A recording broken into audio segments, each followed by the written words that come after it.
सभी का स्वागत है यूपी तक के लाइव बुलेटिन में। और इस वक्त जो है एक बड़ी खबर के साथ हम लाइव हो रहे हैं और यहाँ पर आप देख सकते हैं मेरे साथ दो नौजवान जो यहाँ पर स्क्रीन पे आपको दिख रहे होंगे और वो दोनों लोग हैं। मैं बता दूं आपको, यूपीएसआई भर्ती में धांधली को लेकर आज धरना प्रदर्शन हो रहा है, बाकायदा आमरण अनशन किया जा रहा है विवेक कुमार द्वारा। आइए जानते हैं आखिरकार पूरा मामला क्या है और किस तरह से जो है भर्ती में धांधली को लेकर और किस तरह के दावे वो कर रहे हैं। क्योंकि मैं आपको उससे पहले शॉर्ट में आपको बता देता हूँ कि ये भर्ती जो है दिसंबर में इसकी परीक्षा हुई थी। परीक्षा के बाद जब इसके परिणाम आए, परिणाम आने के बाद मैं बता दूं आपको, भर्ती बोर्ड की तरफ से 160 क्वेश्चन दिए गए थे, जिसमें से 150 क्वेश्चन प्लस जो है कुछ लोगों ने किए, जिनसे जब बाद में सवाल किए गए तो उन्हें क से ककारा भी नहीं आया, क ख ग वो नहीं बोल पाए। और इसको लेकर जो है अधिकारी जब बहुत ही हैरान हुए, उसके बाद जब छानबीन की गई तो छानबीन में पता चला कि ये जो है एक बहुत बड़ी धांधली हुई है। इसके पीछे एक बकायदा स्क्रीन शेयरिंग करके जो है क्वेश्चन पेपर हल किए गए। तो आइए ज्यादा वक्त नहीं लूंगा, मैं सीधे विवेक कुमार के पास आऊंगा। विवेक जी,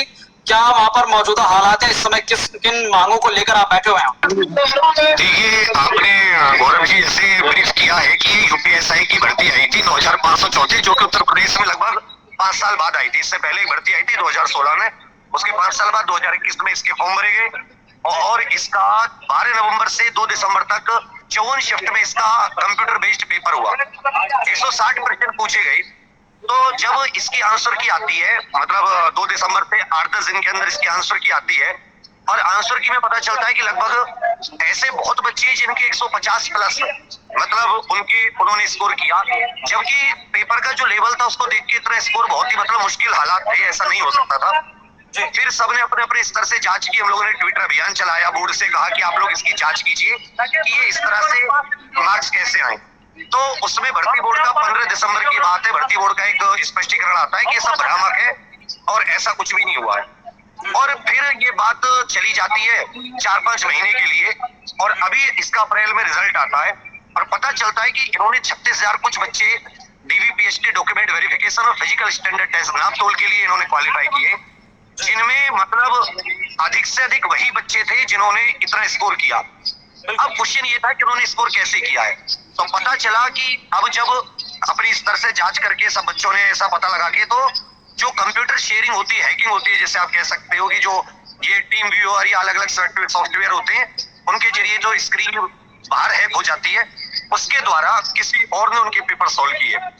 हमने क्या किया कि हमारे पास कुछ ऐसे स्टूडेंट थे जिनके बारे में हमें पता था, हमने उनकी बात को पहुंचाया लखनऊ, जो अपने प्राची में MIPS है उनके पास तक। और जब वो लोग डीवीपीएचडी में पहुंचे तो उन लोगों को वहां पे एक ऐसे प्रिलिमिनरी तौर पर उनको जांचा गया। तो आज मिला के कुल 63 बच्चे पकड़े गए हैं अभी तक। और ये 63 बच्चे वो हैं जिनका डेटा स्टूडेंट्स ने भर्ती बोर्ड या अधिकारियों को दिया है, उन्हीं लोगों को केवल पकड़ा गया है।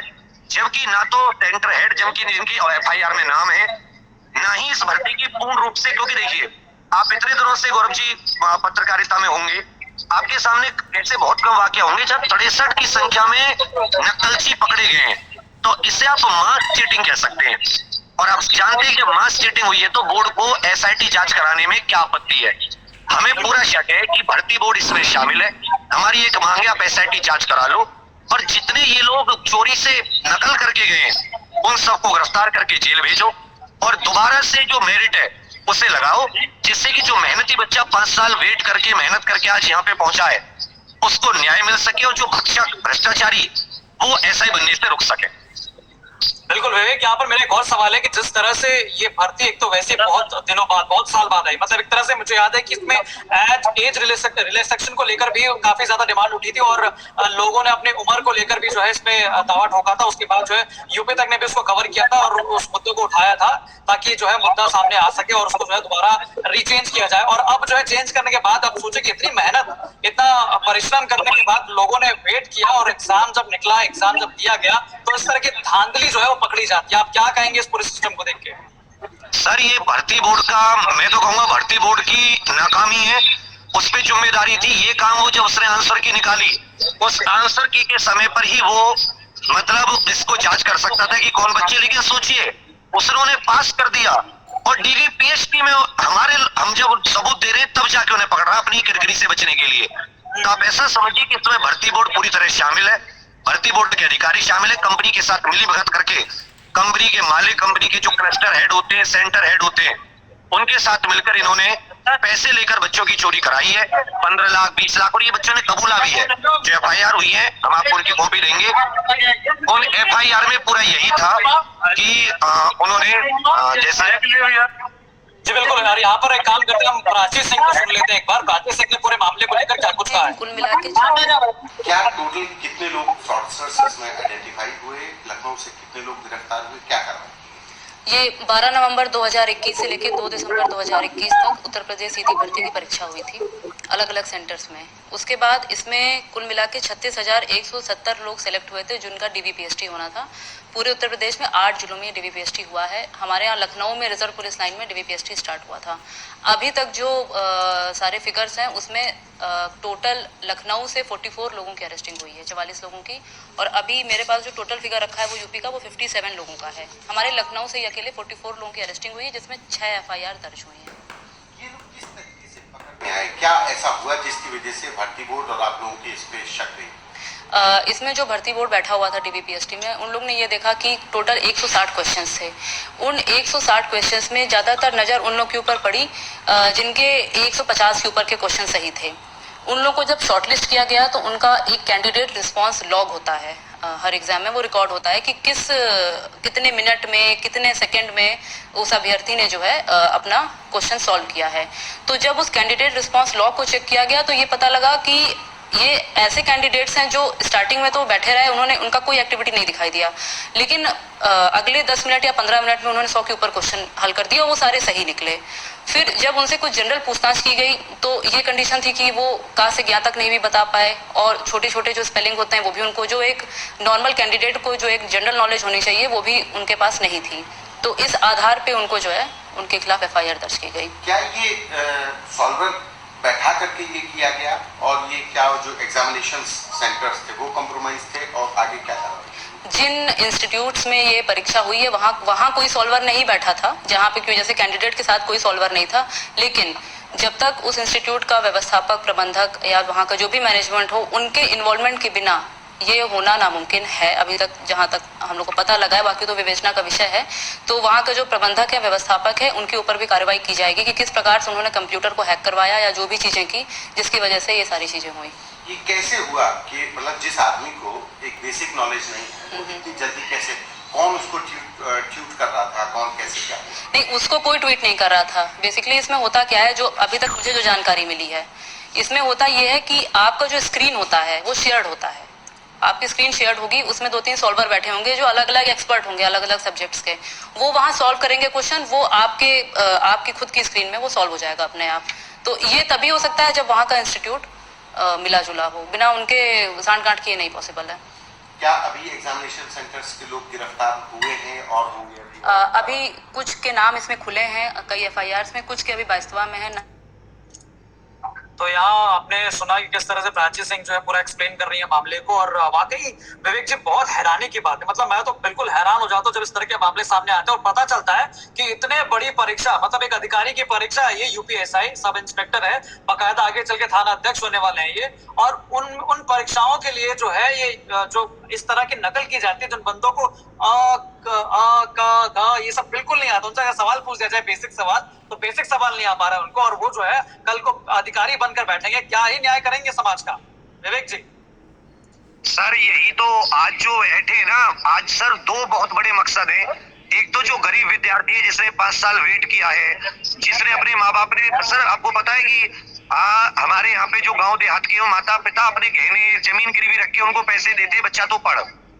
उस बच्चे ने इतनी जी जान लगा के मेहनत की, और जब रिजल्ट आता तो उसके साथ जो पैसे वाले हैं वो खेल कर देते हैं। दूसरी बात, जो दूसरा सबसे बड़ा, एक तो उसकी कि उसको आत्मसम्मान बरकरार रहे और मेहनत पे लोगों का विश्वास रहे, उसके लिए आज हम यहाँ पर हैं। दूसरा सबसे बड़ा है सर, आज आप देखते हैं कि मैं 2 विभाग मानता हूँ, एक शिक्षा और एक पुलिस, जिसमें भ्रष्टाचार नहीं होना चाहिए, जिसमें बहुत ही अच्छे व्यक्ति जाने चाहिए, तभी समाज और एक हमारा, जैसे कहते हैं ना, यूपी में राम राज्य हो पाएगा। लेकिन आप देख रहे हैं कि अगर ऐसे लोग, मेरे विचार में सर कम से कम 9534 में 8000 ऐसे लोग शामिल हैं, तो कल को ये लोग किस प्रकार से समाज का सत्यानाश करेंगे, आप सोच के रूह सी कांप जाती है। इसलिए आज अपना सब कुछ छोड़ के इतनी गर्मी में हम लोग आज यहाँ पे बैठे और तभी जाएंगे। अन्य जल त्याग रखा है, या तो लाश जाएगी सर यहाँ से हम लोगों की, या फिर एसआईटी के आदेश आएंगे जो कि हमारी एकदम संवैधानिक उचित मांग है जी। तो इसमें क्या आपने भर्ती बोर्ड के लोगों से बात की, मतलब भर्ती बोर्ड के जो डीजी हैं विश्वकर्मा जी, उनसे बात की आप लोगों ने? बिल्कुल सर, यही तो मैं आपको बताना चाहूंगा। हमारी कुछ महिलाएं, कुछ यहाँ से अभ्यर्थी गए थे उनको ज्ञापन देने, उनसे रिसीविंग मांगी तो विश्वकर्मा जी के शब्द थे कि जाओ चौराहे पे जाके रिसीविंग ले लो। जो व्यक्ति डीजीपी की रेस में हो उस व्यक्ति के आप शब्द सुन सकते हैं। आर के विश्वकर्मा जी के शब्द थे जाओ चौराहे पे जाके रिसीविंग ले लो। तो क्या आपको नहीं लगता कि सर इन लोगों की संलिप्तता है? बिल्कुल, ये बहुत बड़ी बात है कि एक मतलब डीजीपी की लिस्ट में उनका नाम जो है रेस में था, टॉप 4 लोगों में उनका नाम जो है रेस में था कि वो बन सकते हैं। हालांकि अगर इस तरह के बयान आप जैसा कि बता रहे हैं कि उन्होंने किया, तो ये वाकई बहुत चिंताजनक बयान है। लेकिन यहाँ पर अगर विवेक अगर आसपास के लोगों से हम बात कर पाए, किसकी कैपेसिटी जान पाए कि कैसे किस मजबूरी में लोग जो वहां तक पहुंचे, उनकी मेहनत कैसे रही, तो बड़ा वो रहेगा। अगर आसपास के लोगों से मैं बिल्कुल मेरे साथ ही भैया है। आप बताइए आप किस पृष्ठभूमि से आए, कहाँ से और कैसे कैसे आपने तैयारी की? मैं जौनपुर जिला से हूँ। मैं इलाहाबाद में तैयारी करता हूँ सर। यूपीएसआई में मेरा 105 क्वेश्चन सही है सर, मगर मेरा हुआ नहीं क्योंकि धांधली इतनी जोरों से हुई है सर। 150, 160 में 150 ला रहे हैं, 158 ला रहे हैं, 140 ला रहे हैं, और जब पूछा जा रहा है कुछ बता नहीं पा रहे हैं सर। ये अपना नाम अपना साइन नहीं कर पा रहे हैं सर। इस तरह धांधली हुई है। यदि सही होता तो हो सकता है मेरा 105 था तो मेरा जरूर होता है इस भर्ती में। इसलिए सर हम लोग सिर्फ जांच के लिए यहाँ बैठे हैं। जांच के निष्पक्ष बोर्ड जांच करे और कुछ हमें नहीं चाहिए सर। आप कब से इस भर्ती का जो है इंतजार कर रहे थे, और आपका नाम क्या है? मैं पिछले 5 साल से इंतजार लगातार विवेक सर द्वारा इस्लामपुर से हमेशा लगातार इनके कोर्स लेकर रिवीजन करता था सर। आप बताइए, आप बच्चे इनसे करते हैं? मैं आशीष द्विवेदी जो है इलाहाबाद का रहने वाला हूँ, जो कि 2018 से जो है लगातार जब से मेरा ग्रेजुएशन कंप्लीट हुआ है, तो मेरा यही सपना था कि मेरे कंधों में जो है वर्दी जो है चढ़े जो है 2 सितारे जो है लगे शरीर में बदन में रहे।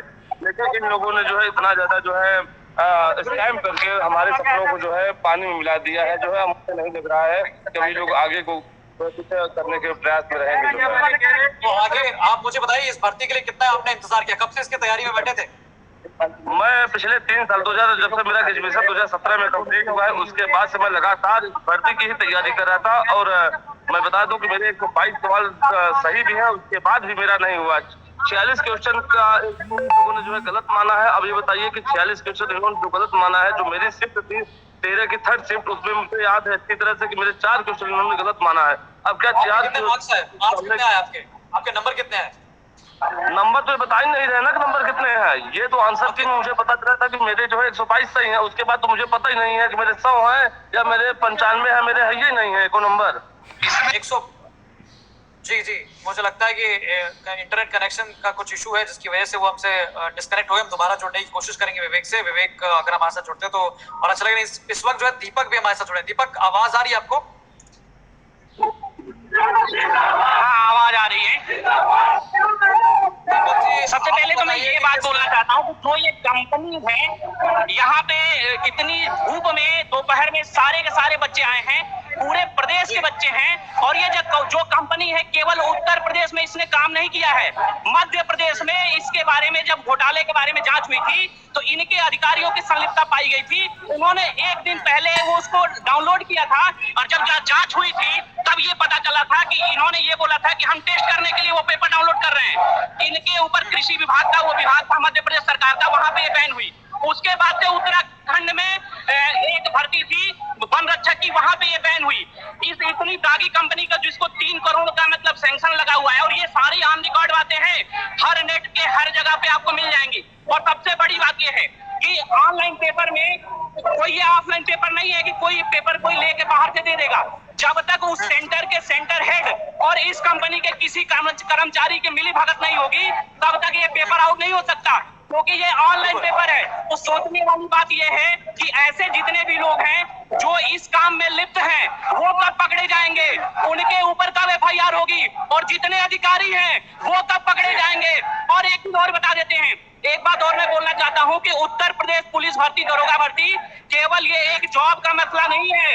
आप देख रहे हैं कि आए दिन थाने के अंदर ऐसे लोगों पे आरोप लग रहे हैं। आरोप मैं इसलिए कह रहा हूँ कि कोई पुलिस वाला किसी लड़की के बाद में ये कर रहा है, और ये लोग जो भ्रष्टाचार लोग जो जाएंगे पैसा दे दे के, इसकी जांच की मांग हो रही है। अगर ये जांच नहीं होगी तो ये अगर 1000 की संख्या में जाएंगे, 75 जिले हैं, शमशान बना देंगे, शमशान। एक चीज बता देते हैं, ये उत्तर प्रदेश के दरोगा भर्ती के जितने भी अभ्यर्थी हैं, ये केवल अपने नौकरी के लिए नहीं लग रहे हैं। ये रेलवे में नौकरी कर सकते हैं, किसी और विभाग में नौकरी कर सकते हैं, लेकिन जो ये मौका मिला है, कितने लोग ओवर एज हो गए, कितने ऐसे लोग हैं जिनके घर में कुछ बुरा हुआ हो, किसी के पाप का चले जाते हैं, मम्मी चली जाते हैं, कोरोना में कितने लोग चले गए। सरकार उस समय असहाय थी कि हम नौकरी नहीं दे पा रहे हैं। आज जब वो सत्ता में बैठी है तो वो गुरूर के उस चरम पे पहुंच गई है, जिसको ये नहीं दिख रहा है कि बच्चे यहाँ 21 अप्रैल से बैठे हुए हैं, भूखे हैं, प्यासे हैं। सरकार का कोई भी नुमाइंदा यहाँ आज हम लोगों के हालचाल लेने नहीं आया है। ये बच्चे हर जगह गुहार लगे। 21 अप्रैल से केवल और केवल एक काम हो रही है कि लोगों को ज्ञापन दिया जा रहा है, विनती की जा रही है। आज हम लोगों ने आमरण अनशन का वो किया है कि आमरण अनशन करके जब तक ये भर्ती का निष्पक्ष जांच नहीं हो जाती या सरकार इस पे कोई ठोस कदम नहीं उठा पाती, तब तक हम लोग यहाँ से हटेंगे नहीं।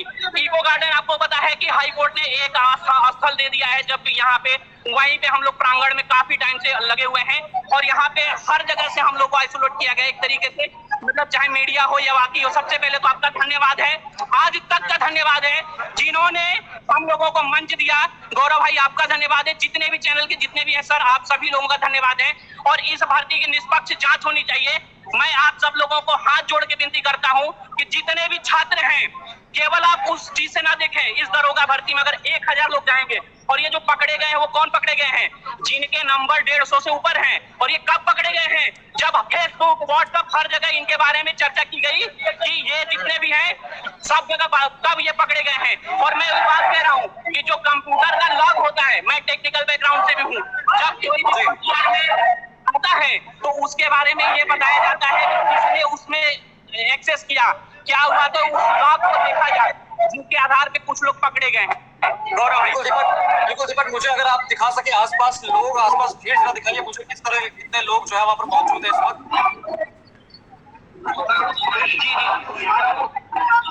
आसपास लोग अगर दिखा सके आप